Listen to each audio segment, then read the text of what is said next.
He was just a single dad working in a dusty garage. Until one quiet afternoon, a stranger walked in speaking French and everything changed. But what he didn't know was who had been listening. Before we dive into this unforgettable story about kindness, second chances, and the road back to believing in yourself, make sure to subscribe to the channel so you don't miss the next story that might just change the way you see the world. Now, let's begin. Single dad spoke fluent French to help a customer. He didn't know. The billionaire was right behind. The Colorado sky was already turning to ash gray when Luke Mitchell unlocked the rusty gate to Crawford Auto Lot. Morning chill clung to the air like a stubborn ghost, and the gravel crunched beneath his boots with the rhythm of routine. His hands were rough, calloused hands that once held books and chalk, now held wrenches and oil rags. But today they trembled slightly as he fished out the keys to the office. The smell of grease and old rubber filled the lot like a second skin, but Luke found comfort in it. It was predictable, honest, nothing like the life he'd left behind. He checked the service board, 3 scheduled oil changes, 1 engine diagnostic, and no promise of anything more exciting. Then he looked up and saw the car. It didn't belong.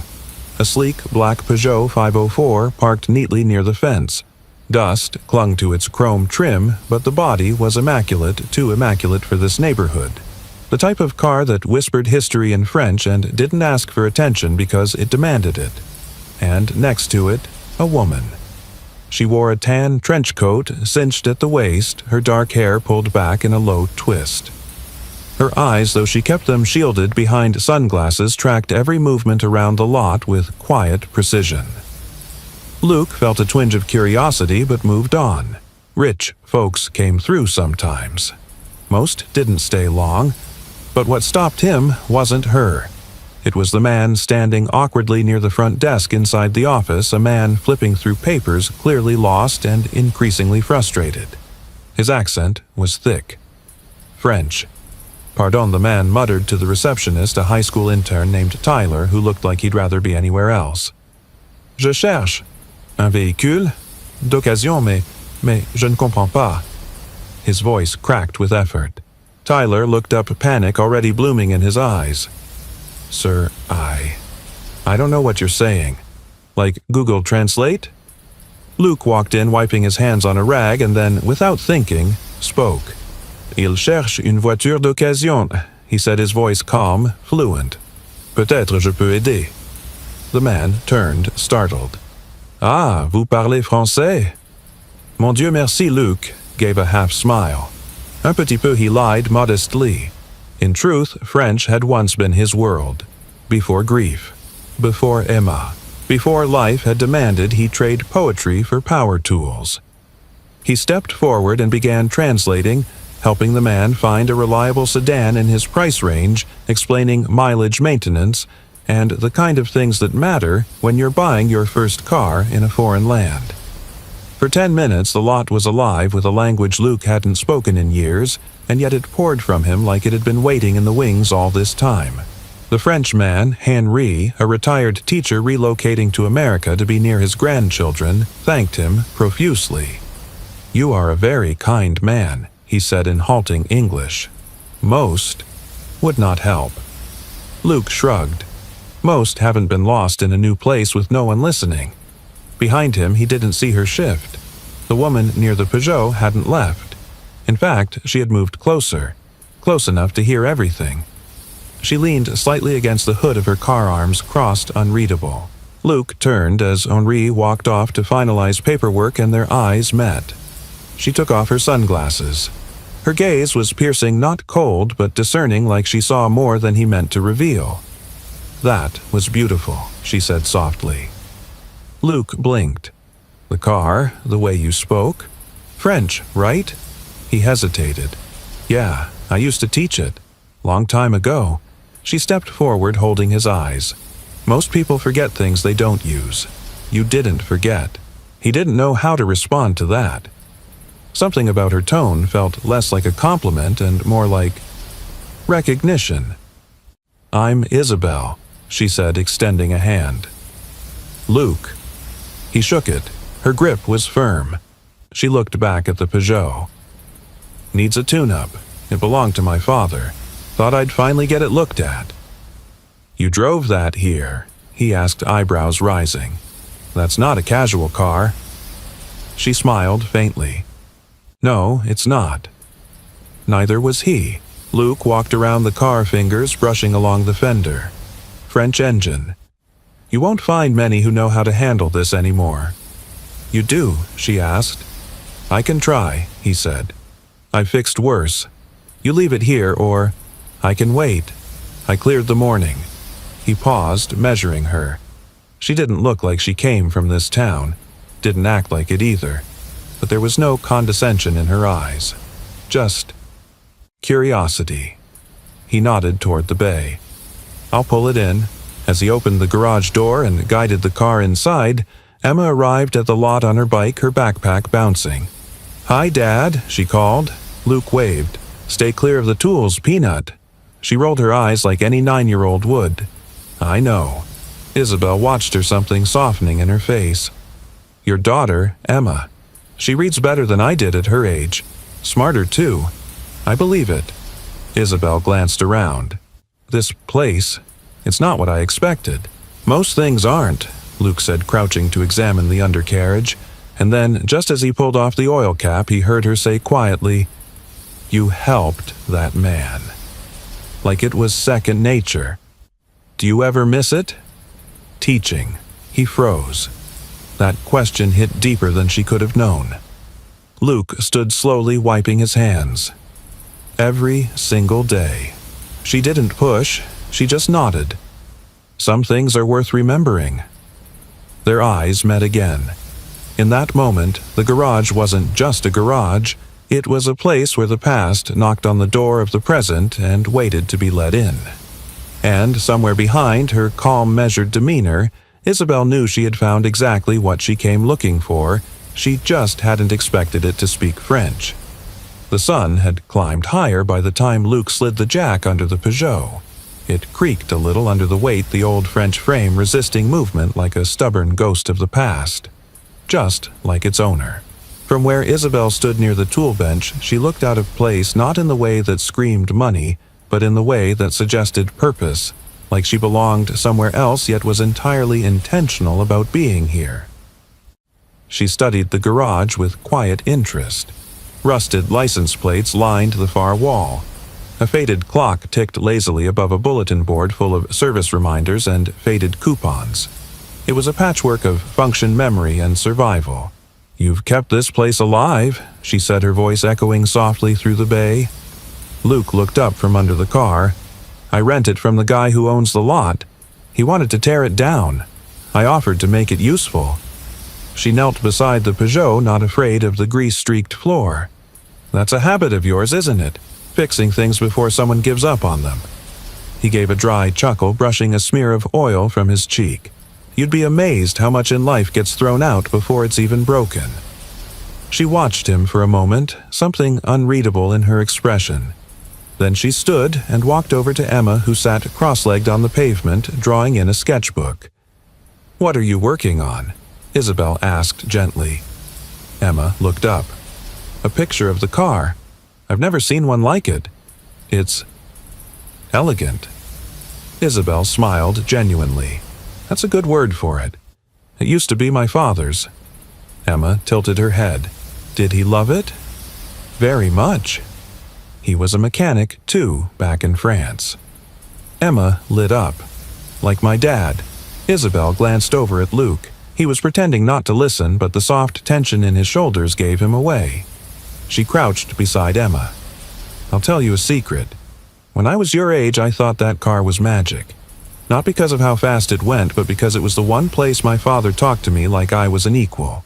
We'd drive for hours, and he'd tell me stories about the engines he fixed and how every machine had a soul. Emma looked up at her like she'd just been handed a treasure. Did he teach you how to fix them too? Isabel laughed, a sound warm, rare, and almost out of practice. Not quite. I was better with words than wrenches. But I listened. Emma nodded seriously. Listening is important. Luke finally stood, wiping his hands. She's right. Most people just wait for their turn to talk. Isabel looked at him. And you? Were you always a mechanic? Luke hesitated, then pulled a rag from his back pocket. No, I was a teacher. High school, French and literature. She raised her brows like someone confirming a suspicion. So you really do speak it beautifully. He shrugged. Not much demand for Rimbaud in the engine bay. You'd be surprised, she said quietly. Beauty has a way of hiding in places we don't expect. There was a pause. The kind that wasn't awkward but full like the air between two notes in a song. Then Isabel asked, "Why did you stop?" Luke looked at her for a long moment. Then simply, "My wife got sick. I had to be home more." And then she passed. I couldn't go back into a classroom after that. Too many memories. Too many empty chairs. Emma's pencil stopped moving. She didn't look up. She already knew this story by heart. "I'm sorry," Isabel said, her voice low, sincere. "Loss has a way of changing everything, doesn't it?" "Yeah," Luke replied. "And then it changes you." Another pause. Then Isabel shifted. "Would you consider working on another car after this one?" she asked almost carefully. Luke gave her a quizzical look. "What have you got in mind?" "I've got an old Citroën DS in storage," she said casually. "Also belonged to my father. I've been meaning to restore it. Thought maybe it deserved someone who actually respects the craft." He narrowed his eyes. "You're not from around here, are you?" She smiled, enigmatic. "No, I'm just passing through. For now." That was a lie. Or at least not the whole truth. What she didn't say was that she wasn't just Isabel, the curious woman with the nostalgic car. She was Isabel Moreau, CEO of Fontaine Motors, a billion-dollar automotive empire that had forgotten the values her father once held dear. What she didn't say was that she had come here not to fix a car, but to fix herself. Luke handed her a folded note. "It'll take a couple days to do this one right. Peugeot parts aren't exactly stocked at the local hardware store." "I can wait," she replied. "You mean you want to wait?" he asked, raising an eyebrow. She nodded. "Sometimes. The waiting is the best part." Emma piped up from the ground. "I think you're interesting." Isabel laughed again.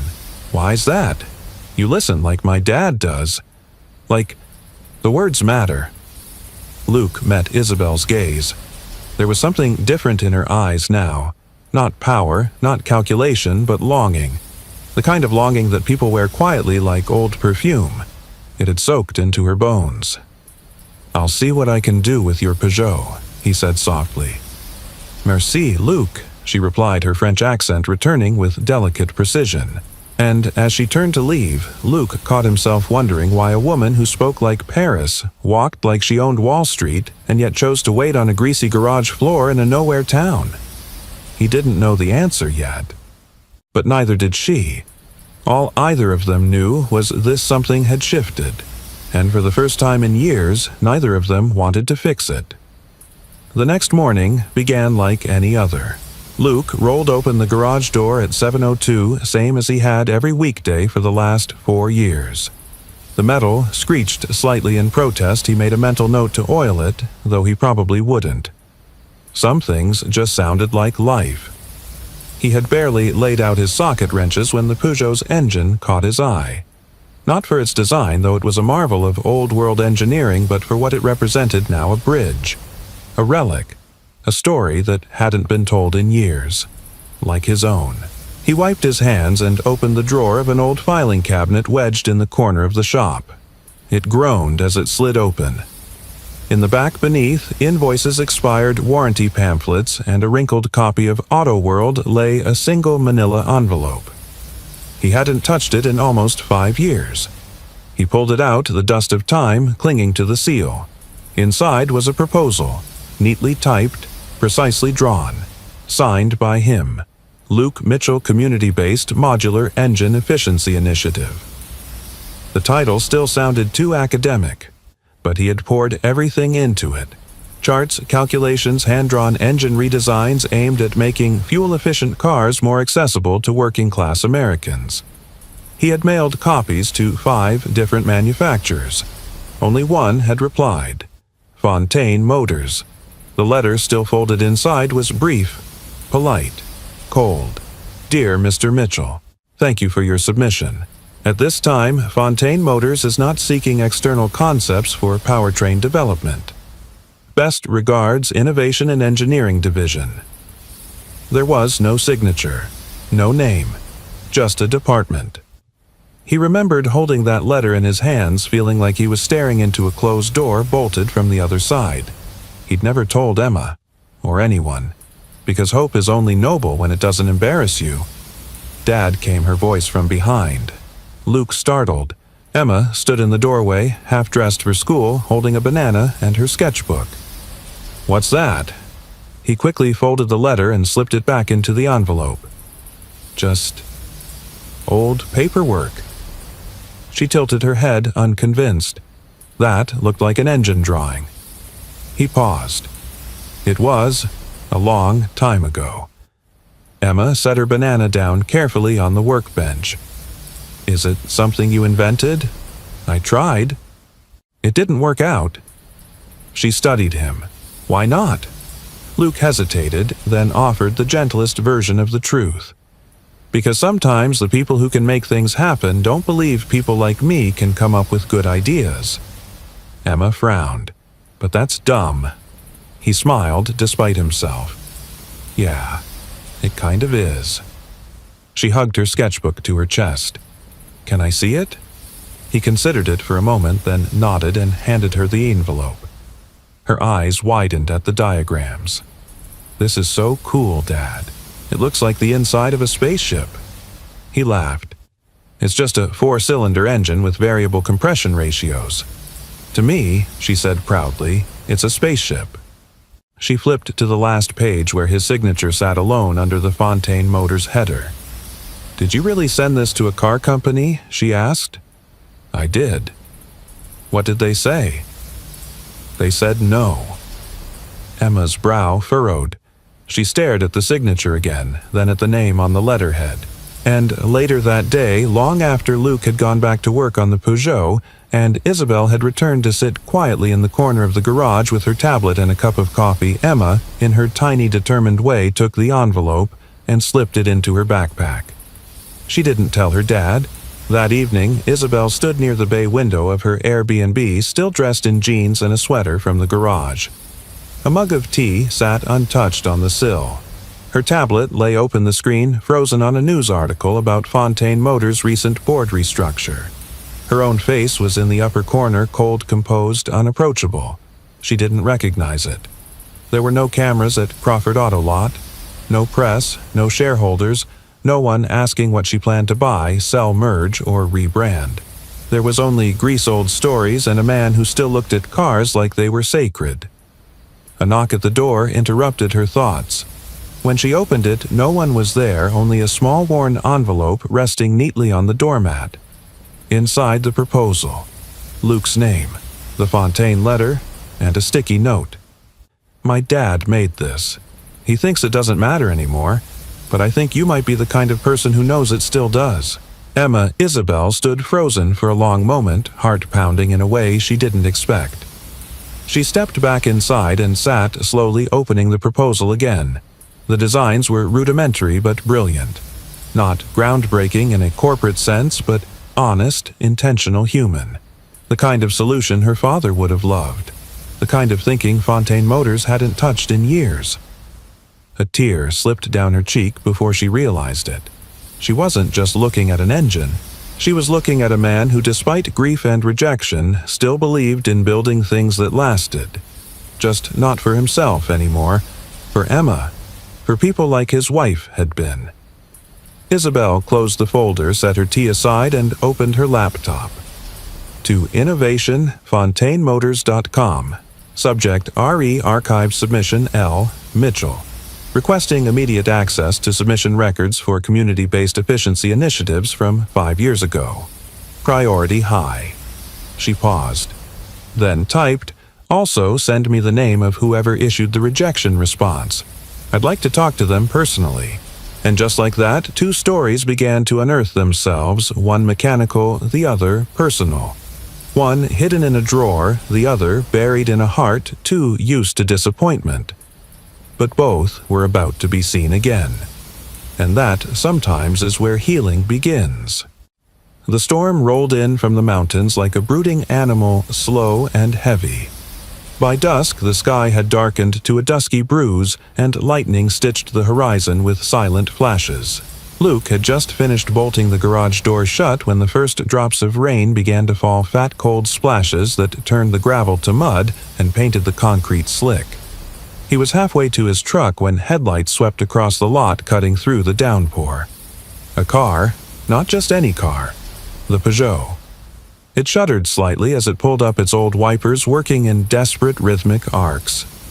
The engine sputtered, once coughed, then died completely. Luke blinked. What was Isabel doing? Driving that antique in the middle of a thunderstorm.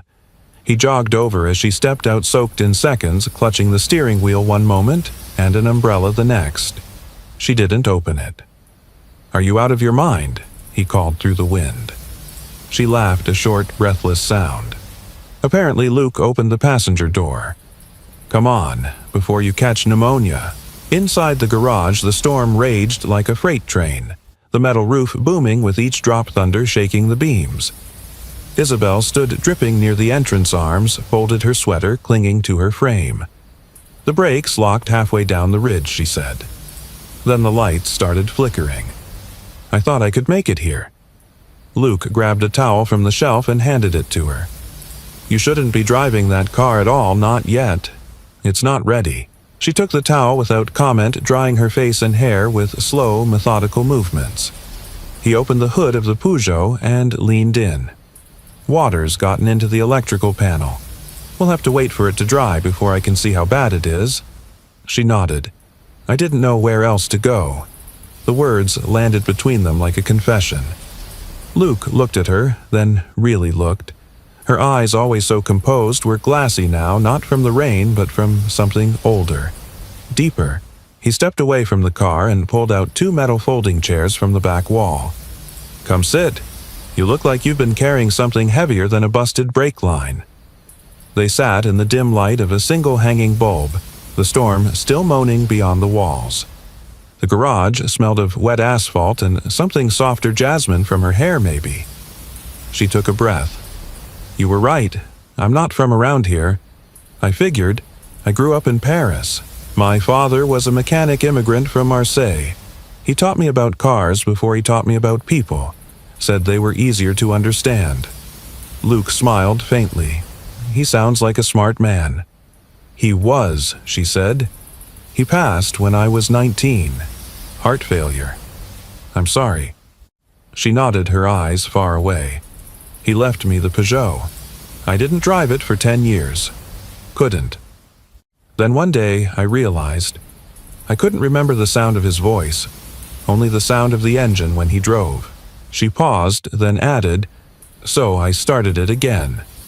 The storm quieted, as if listening. "I work for the company he once admired," she said. "Fontaine Motors." Luke froze. "I'm not just passing through," she continued. "I came here because I needed to see what the world looks like outside boardrooms and digital dashboards. I needed to know if anyone still thinks the way he did, if anyone still believes machines should serve people, not just profits." Luke's throat tightened. "That's why you brought the Peugeot here." "No," she said. "I brought the Peugeot here because my father believed in fixing things. But I stayed because you do too." He didn't know what to say. For a long moment, the silence between them grew thick with unsaid things. Then she added softer, "Now I read your engine design." Luke stiffened. She looked at him with open honesty. "Your daughter sent it to me." He exhaled, leaning back in his chair. "Of course she did. I thought she was just a bright, curious kid. But then I saw your name on the blueprint. I checked the archive. Your proposal was dismissed 5 years ago with a generic response. I'm ashamed to say I signed it." Luke turned to her, slowly, stunned. "You what? I didn't read it then. I read it yesterday." And I cried. Because your design wasn't just smart, it was generous. You wanted to build something that helped people live better. It wasn't enough, he said quietly. At least, not back then. No, she corrected. It was enough. The system wasn't. But that can change. Rain hammered harder for a moment, like punctuation. She leaned forward, elbows on her knees, voice trembling now. I don't want to run a company that forgets people like you exist. People who create quietly without expecting recognition. I need your help. Luke stared at her, torn between disbelief and something dangerously close to hope. You're serious, he said. I am. You want a mechanic who gave up teaching to raise his daughter and hide in a garage to help you change the course of a billion-dollar company. I want you, she said. Not because of your resume, but because you remember what my father taught me. That machines like people only work when we take the time to understand them. Luke felt the edges of his old self stir. The one who used to believe in systems, in schools, in change. The one who used to believe he could matter. A small smile touched his lips. You know this is crazy, right? She smiled back, misty-eyed. So is driving a Peugeot in a thunderstorm to find a stranger with oil on his hands and answers in his heart. They sat there, neither moving, as the storm finally began to ease its fury, replaced by the quiet hush of dripping eaves and distant thunder rolling away. Outside, the sky cracked open with the first hint of moonlight. Inside, two people who had spent too long holding their breath finally began to exhale. And somewhere deep in Luke's chest, something unlocked, not with the wrench of force, but with the grace of being truly seen. The storm had passed, but its echo lingered in Luke's bones. By morning, the garage was warm with sunlight slanting through the windows, yet everything felt hushed, like the day had paused to see if he would move. He hadn't slept much. Not after Isabel's offer. Not after watching her walk into the rain-soaked night, her eyes full of conviction and something else he didn't dare name. He stood at his workbench, now holding a coffee cup gone cold, staring at the blueprint Emma had laid out again, his blueprint. The same one he had folded away 5 years ago and told himself to forget. It wasn't that he didn't believe in it. He just didn't believe anyone ever would. That had been safer. Behind him, Emma was humming softly, swinging her legs over the stool beside the workbench, coloring in a crayon sketch of the Citroën DS Isabel had mentioned. She looked up with a grin. I named her Lumi. Lumi, he asked, amused. Short for La Lumière, it means the light, right? He nodded, smiling, despite himself. Good memory. I think she's fast, but also kind. Emma added seriously, holding up her drawing. Like she could win a race, but she'd stop if someone got hurt. Luke blinked, heart catching on something small but sharp. Isabel had said she wanted his help, wanted his design, wanted him. But that world wasn't his. Not anymore. He was a man of socket wrenches, not stage lights. Oil-stained shirts, not press releases. His world was steady because he kept it small. Contained. Safe. Later that afternoon, he heard the familiar hum of tires on gravel, the unmistakable purr of French engineering. He didn't look up until he heard her voice. I didn't want to assume you'd call. Isabel stood in the doorway of the garage wearing jeans, a navy blazer, and a quiet hopefulness that made her seem younger somehow. She wasn't dressed like a CEO today, just a woman with something to offer and something even bigger at stake. Luke set down the carburetor he was cleaning. I thought about it. A lot. And I can't do it. Her face didn't fall, but the light dimmed just a fraction in her eyes. Because of what happened before, no, he said gently. Because of what would happen now. He walked around the workbench, wiping his hands. I appreciate what you're trying to do. I really do. But that's not my world. I don't wear suits. I don't speak in front of crowds. I change spark plugs and balance brake lines and make sure my daughter gets to school with her homework finished. She's proud of you, Isabel said. You know that, right? He smiled, pained. That's why I can't put her through it. I can't chase something again and come up short. There was a beat of silence broken only by the ticking of the garage's old wall clock. You wouldn't be chasing anything, Isabel said at last. You'd be leading. I'm not a leader, he said, quieter now. I'm a mechanic. She stepped forward. Then, let me tell you something only a mechanic would understand. The smallest, quietest part in an engine can change how the whole thing runs. It doesn't need to be big. It just needs to work. He looked at her, unsure whether to be grateful or more afraid of how deeply she understood him. I'm not asking you to sell yourself, she said. I'm asking you to stand next to something you already built and just let people see it. He shook his head slowly. It's not that simple. Why not? Because what if I let them see it and it still doesn't matter? That landed. And this time she didn't try to counter it with logic or vision or strategy. She just said, then I'll be the one standing next to you when it doesn't. Those words hit him harder than any rejection letter ever had. But before he could speak, another voice cut through the stillness. Emma. She stood at the entrance to the garage, clutching her drawing like a flag. Her face was flushed, her eyes bright. You have to go. Luke blinked. Emma. No, Dad. You have to. You have to show people your design. You always tell me to try, even if I'm scared. Even when I think it won't work. She crossed the floor, holding out the drawing of Lumiere. You told me we're not what we lose. We're what we build. So, go build something. Luke looked down at the picture. The lines were crooked, the coloring uneven. But it was radiant. Hope in crayon form. He knelt in front of her heart, full to the brim. You believe I can do this? Emma nodded, fierce. I know you can. Isabel said nothing. She didn't need to. Her eyes shimmered with unshed tears, and he could tell this moment this was why she'd come.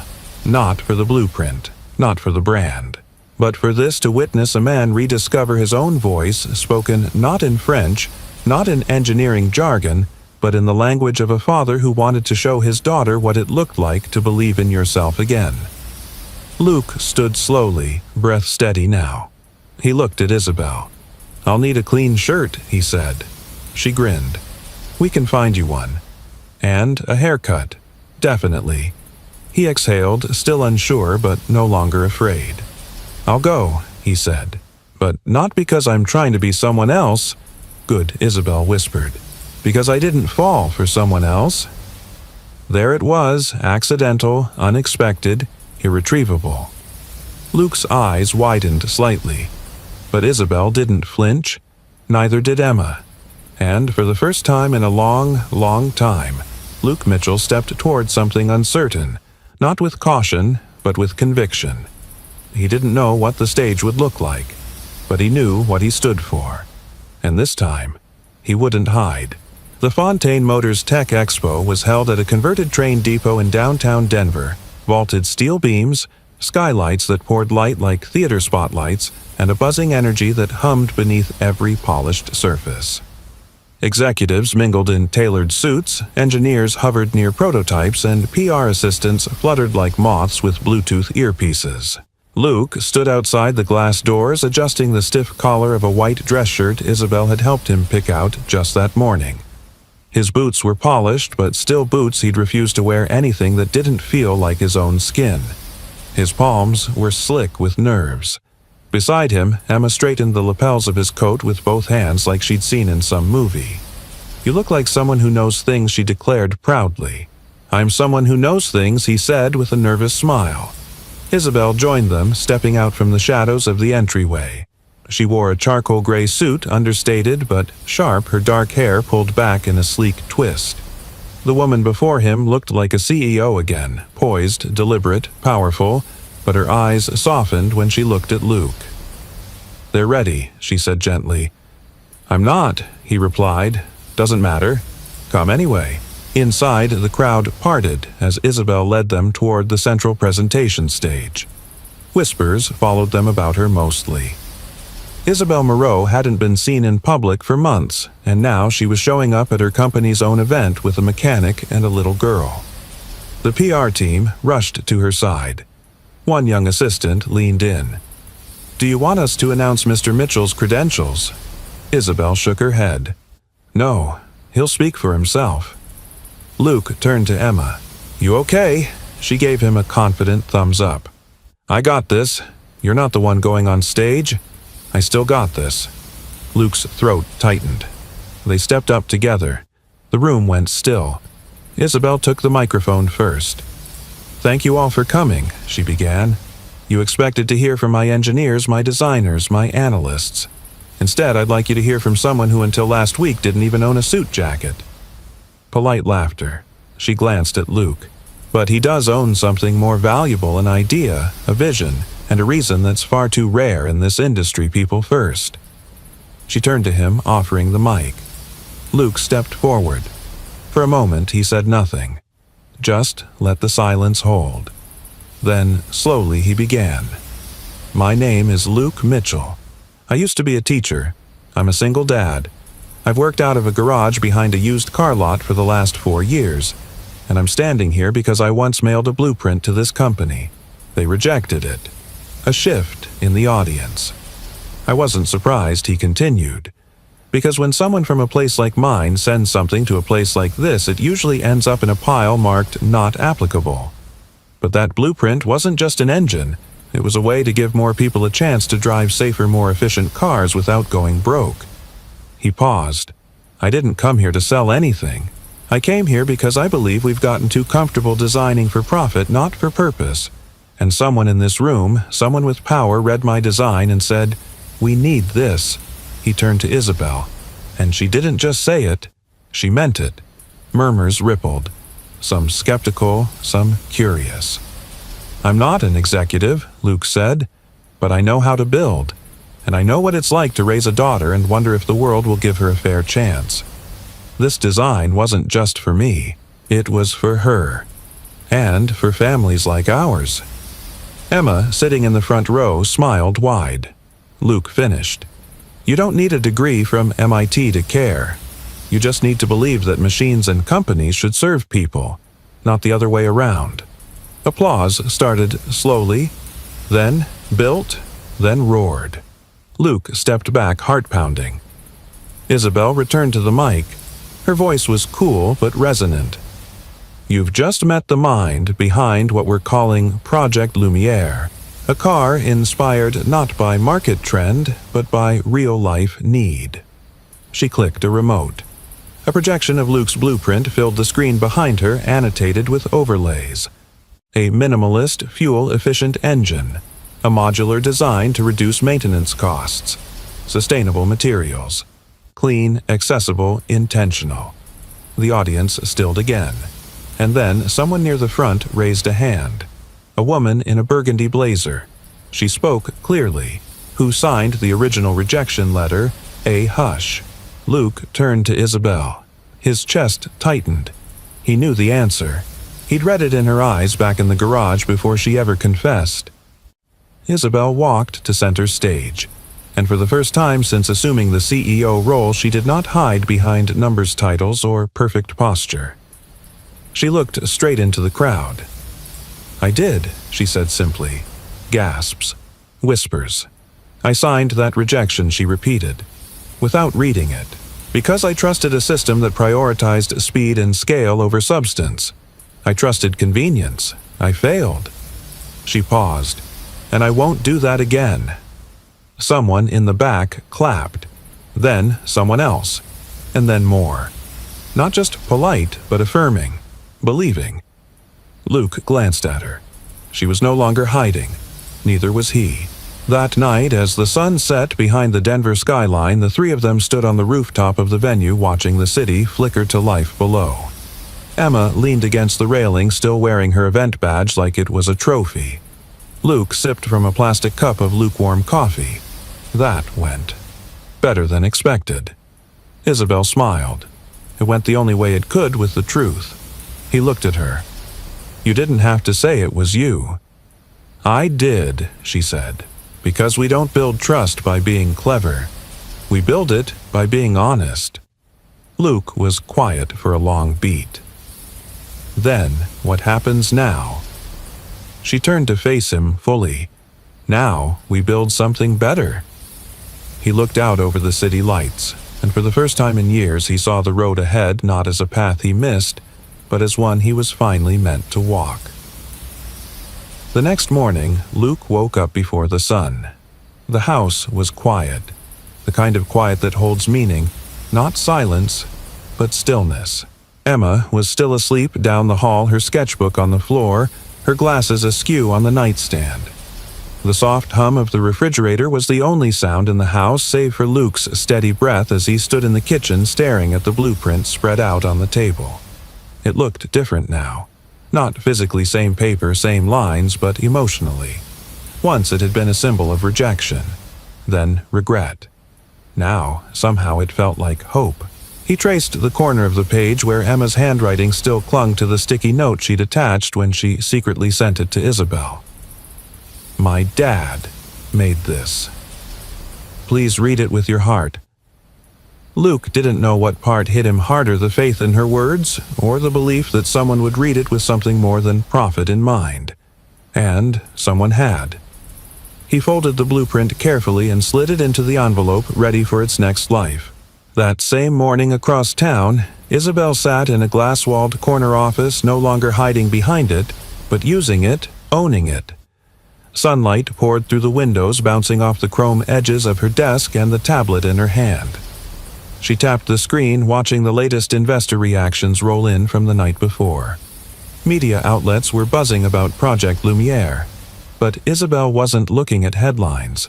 She was watching the replay. Luke on stage, his voice steady, eyes wide, heart open. Emma smiling in the front row. Herself standing beside them, not as an executive trying to save face, but as a woman finally showing hers. A knock interrupted her thoughts. Her assistant, Margot, poked her head in.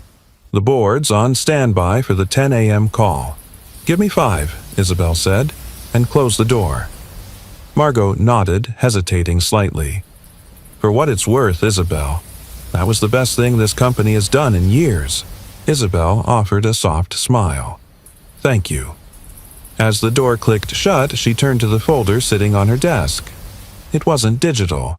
It was the physical copy Emma had brought, the original creased and signed. It still smelled faintly of oil and pencil graphite. She opened it one more time and whispered, "Let's see if the world is finally ready." That evening, Luke pulled into the lot behind his garage to find something waiting for him. A crate. No return address. Curious, he pried it open and found parts. Custom machined. Lightweight, high-efficiency components. Engine prototypes.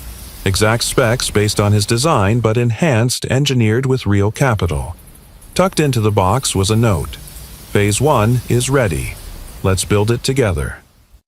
He exhaled, slowly, brushing his thumb across the metal. It was real now. Not an idea. Not a blueprint. Steel and vision. He looked over his shoulder as Emma came jogging up on her bike. "What's that?" she asked. Luke smiled, heart warm. "It's the beginning." She parked her bike and peered into the crate, her eyes lighting up. "It's yours, isn't it?" He nodded. "Ours." She grinned. "So, are you going to name it Lumi?" He chuckled. "I think that name's taken." Days later, Luke and Isabel stood shoulder to shoulder in a small lab just off Fontaine's Denver campus, a room she had repurposed for the pilot project. Gone were the polished marble floors and LED panels of the main facility. This room smelled like coffee sawdust and sparked a place where things were meant to be made, not marketed. Luke rolled up his sleeves. Isabel wore her hair loose, no blazer, no heels. A team of engineers, many younger than him, waited with curiosity and quiet respect as he unpacked the components.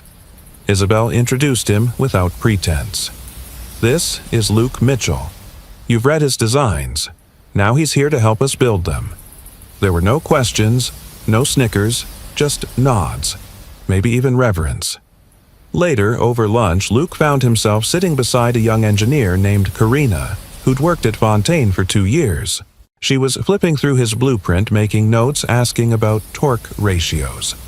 "This part here," she said, tapping a corner of the schematic, "was the first time I felt like someone actually considered the mechanic who has to fix the car later."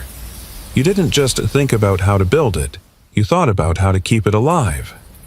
Luke blinked, moved. No one's ever said that before. She smiled. That's because no one's ever done it like this before. That night, Isabel and Luke returned to the garage where it all began. Emma was already inside hanging fairy lights she'd found in a thrift store bin. Ambiance, she declared. Luke leaned against the doorframe. Is that a thing? Now Emma smirked. It is, if you want people to take your engine seriously. Inside, the Peugeot gleamed beneath the soft lights. Restored now. Whole. A tribute not just to a man's legacy, but to what happens when stories are kept alive rather than shut away in drawers. Isabel ran her hand along the hood. My father would have loved this. Luke looked at her quieter now. Do you think he'd be proud? She met his gaze. Of you? Absolutely. A beat passed. Then Isabel said more softly, Of me? Luke didn't answer with words. He just took her hand. And in that quiet, flickering garage surrounded by fairy lights, old steel, and new dreams, two people who had spent too long chasing purpose finally stood still in it. Outside, the night settled warm and easy, and beneath that humble roof something extraordinary was taking root. Not just an engine, but a life reimagined. The late spring sky stretched wide over Colorado, painted with long strokes of indigo and deep gold. Evening had settled in slow and soft, and the lights of Fontaine Motors' pilot workshop blinked on like cautious stars. Inside, Luke stood by the test bench staring at the prototype engine as if it were breathing. It wasn't just steel and circuitry anymore. It was his. Built from the design he once buried, assembled by a team that listened, and now fully functional, ready for the first road test tomorrow. He should have been proud. He should have felt invincible. But all he could feel was something unfinished. The blueprint had been seen. The engine had come alive. But Luke hadn't gone home. Not really. The garage behind Crawford Auto Lot had sat empty for 2 days now. Dust had begun to settle again where Emma's crayons once rolled, and the old wall clock ticked just slightly off time as if waiting. Isabel knew it was foolish to come back this late. But she did. She parked her car quietly, no Peugeot this time, just a rental forgettable. She walked to the side door of the garage, her heels clicking against the cracked concrete. It wasn't locked. Inside, it smelled like oil and memory. And in the corner, almost as if he'd never left, stood Luke. Backlit by the glow of an overhead lamp, sleeves rolled, arms crossed. The engine sat in front of him. But he wasn't looking at it. He was looking at the photo taped to the side of his toolbox. A picture of Emma, maybe 7 years old, holding a tiny wrench and beaming. Isabel didn't say anything. She didn't need to. He turned slowly as if he'd been expecting her. Maybe he had. What are you doing here? He asked. I should be asking you that, she replied, stepping in. He nodded toward the engine. It didn't sound right at high RPM, nothing major, just needed space to think it through. She crossed her arms, mirroring him. So you drove 2 hours to stand in the past. He smirked, faint. The past is the only place quiet enough to think. She moved closer. And what did you think about? He hesitated. Then, whether I belong where I'm going, or if I just got lucky stumbling in. Isabel exhaled. You didn't stumble, Luke. You walked in. You just didn't realize the ground was yours to begin with. He leaned against the wall, arms hanging loose now. Everyone at Fontaine respects me. But that kind of respect, it's fragile. One mistake, one slip, and I become the mechanic experiment again. You're more than that. I know that, he said quickly, then softer, but knowing doesn't always silence the echo of being underestimated. Isabel stepped closer, her voice steady. Then, let me say it again, louder than that echo. You do belong. Not because you've earned it, not because you fixed a car or delivered a speech, but because you never stopped building, even when no one watched. Luke looked down, silent. She added, and Emma, she sees it. She doesn't admire you because you're on a stage. She admires you because you didn't let disappointment end your story." He met her eyes. "And you? What do you see?" She didn't blink. "I see the man who reminded me why my father fell in love with engines. Why I did too." He swallowed hard. "You say things like that and then expect me to go back to being professional." She stepped into his space, smile tugging at the corner of her mouth. "Maybe I don't want professional anymore." Their breath met in the middle, but instead of a kiss, she did something else. She handed him a folder. Thick, heavy. "What's this?" he asked. "Final board approval. Full green light for Project Lumiere's first production run. You're officially named co-lead designer." His eyebrows lifted. "You pulled that off in 2 days." She grinned. "You're not the only one who works late." He flipped the folder open and stopped. His name. Printed. Bold. Real. Not scribbled on a blueprint. Not in Emma's handwriting, but official. He looked up. "I don't know what to say." "Then say yes," she said. "Say you'll finish what you started." He looked around the garage. At the cracked floor, the coffee-stained rags, the clock that never ran on time. The ghosts of the man he used to be. Then he looked at her, at the woman who saw not just what he built, but why he built it. He closed the folder and smiled. "All right," he said. "Let's build a future that doesn't forget where it came from." Isabel took a breath as if letting go of years she didn't know she'd carried. "One condition." He tilted his head. "Yeah, you let Emma name the first model." Luke laughed. "She already has. Lumiere." "Well," Isabel said, brushing a hair from her face, "then I suppose we better make sure it shines." He looked around the room once more, then reached up and shut off the lamp. Together they stepped into the night, not as inventor and executive, not as project leads, but as two people who had finally stopped running from the lives they thought they couldn't have and were now quietly, fearlessly claiming them. They gathered just before dawn. The test track outside Fontaine Motors Design Campus stretched wide and empty, slick with morning dew. Floodlights bathed the curved asphalt in silver-blue light while the wind carried the clean scent of spring. Luke stood at the far end of the track beside the car. His car, no theirs. It sat like a sculpture in the pre-dawn quiet, low to the ground, its matte silver body catching the first hints of day. The grille had been subtly reimagined to resemble a smile. Not aggressive, not flashy, just honest. Beneath the hood, Luke's engine, the modular, efficient, serviceable design he once thought would never matter, waited. And stenciled across the tail in elegant script was the name Lumiere. The name Emma had given it in crayon. The name the board had approved unanimously. The name that meant light in both French and the heart. Behind Luke engineers, adjusted equipment cameras rolled and reporters scribbled. There would be an official press release later, of course. But this moment wasn't for them.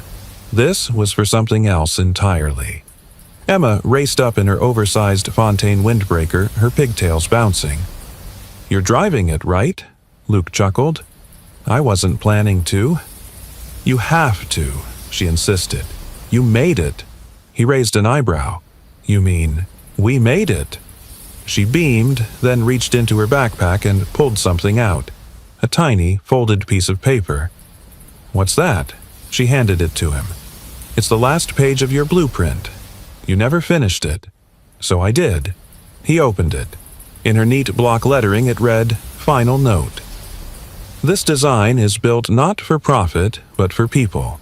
For the moms who work 2 jobs. The dads who teach their daughters how to drive. The families who need to go somewhere better. This engine is for them. And also for my dad, who never stopped building, even when no one believed." Emma Mitchell, age 9, 3 to 4. Luke felt something catch in his chest. He closed his eyes for a moment, breathing her words in like medicine. Then he looked up to see Isabel walking toward them, clipboard in hand, her usual suit replaced with jeans and a leather jacket. She stopped in front of him, a smile tugging at her lips. "You ready? I don't think I've ever been," he admitted. "But I'm still here. That's what matters." A few feet away, the PR coordinator called out, "Test run in 3 minutes."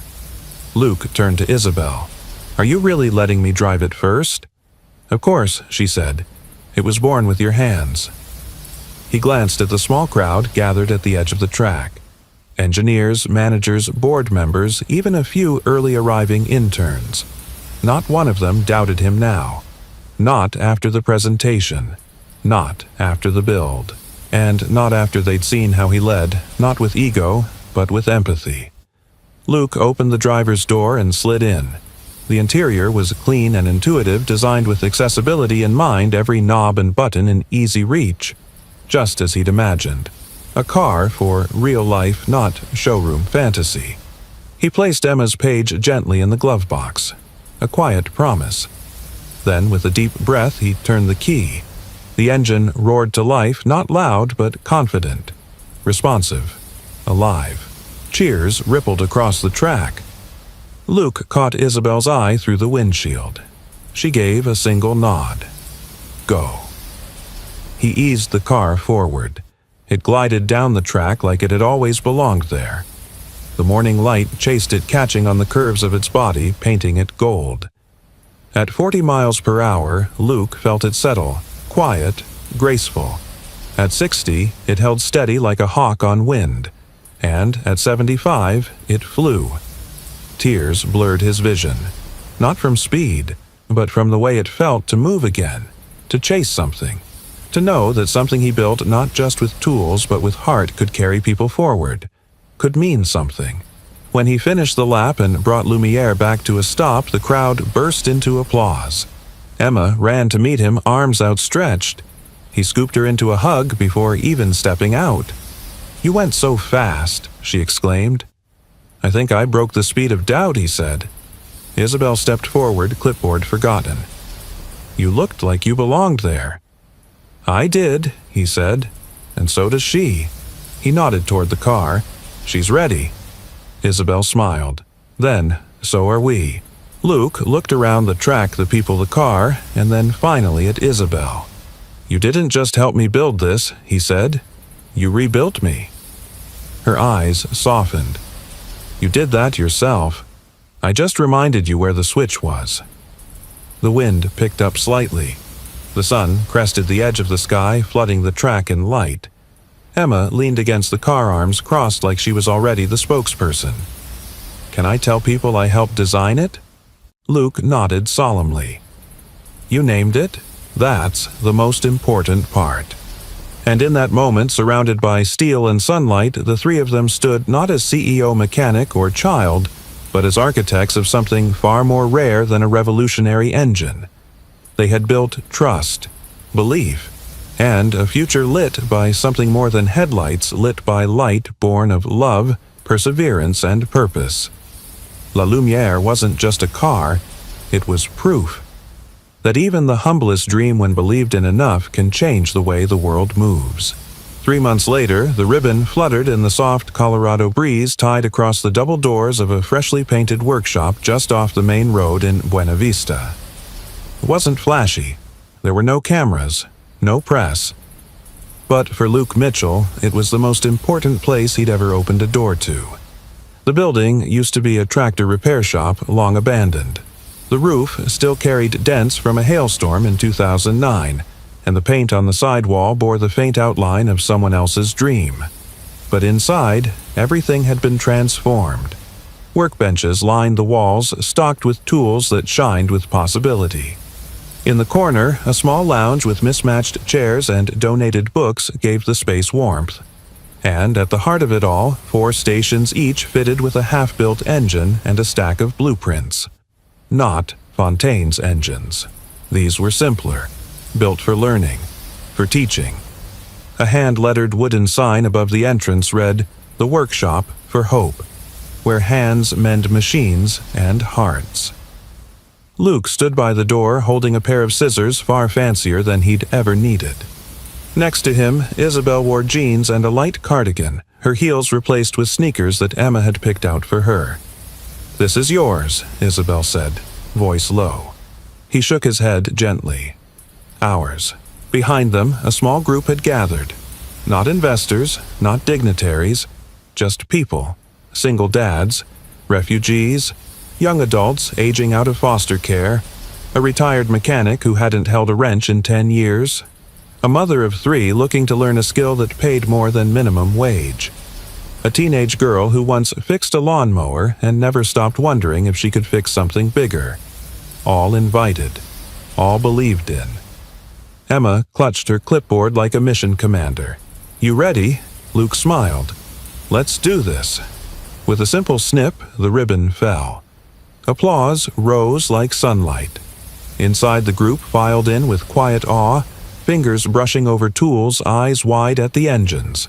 There were no desks, no lectures, just hands-on work. Real work. The kind that builds dignity along with skills. Luke walked through the room watching his guests explore. He stopped beside a young man in his 20s, broad shoulders, a nervous look in his eyes. "You ever work on an engine before?" Luke asked. The man shook his head. "Not unless a lawn trimmer counts." "It does," Luke said. "We all start somewhere." He picked up a wrench and handed it to him. "Here. Feel that it's not just weight. It's trust. It says, you can do this." The man nodded slowly. Then he smiled. Across the room, Emma gave an enthusiastic thumbs up from where she was showing someone the safety cabinet. Isabel leaned beside Luke. "You've created something beautiful." "It's not just mine," he said. "You gave it a name." She glanced up at the sign. "I remember when you didn't even want a spotlight." "I still don't," he said. "But I'm learning there's a difference between hiding and honoring what matters." She looked at him. "And what matters most?" Luke turned to her fully, no hesitation this time. "You. Her. This." She smiled. "Good answer." He laughed softly, then reached into his back pocket and pulled out a small envelope. "What's that?" she asked. "I found it in the old toolbox," he said. "It was meant for the version of me that never quit. Figured he finally showed up." He handed it to her. She opened it slowly. Inside was the original sticky note Emma had written months ago before any of this had begun. "My dad made this. Please read it with your heart." Isabel touched the paper like it was holy. She knew she whispered. "She always did," Luke said. "She just waited for the rest of us to catch up." They stood there for a long moment, hands brushing hearts full. Then Emma appeared between them, eyes sparkling. "Okay, team. I've got name tags for everyone, even the grown-ups." She handed Luke one that read, "Luke Head Mechanic and Hope Builder, and Isabel CEO Co-Everything Officer." Luke laughed so hard he had to wipe his eyes. "She's going to run the whole operation by age 10. Isabel slipped an arm around Emma's shoulders. "I'll happily be her assistant." They stepped back into the space, the hum of tools starting to rise, the first spark, the first lesson, the first step in dozens of new journeys. The first morning of many. And just before the sun fully climbed over the mountains, Luke reached over and flipped on the workshop's sign. The bulbs flickered once, then glowed warm. La Lumière. Not just a car, now a movement, a life, a love, a legacy. And for the first time in his life, Luke Mitchell didn't feel like he'd come full circle. He felt like he'd finally arrived, right where the light had always been leading. Home. We'd love to hear from you. Where in the world are you watching from? Drop a comment below and let us know what part of this story spoke to your heart. And if you enjoyed this video, don't forget to subscribe for more inspiring stories, just like this, crafted to uplift, move, and remind us all of the quiet power of kindness. Thank you so much for watching. We're truly grateful to share these moments with you. See you in the next one.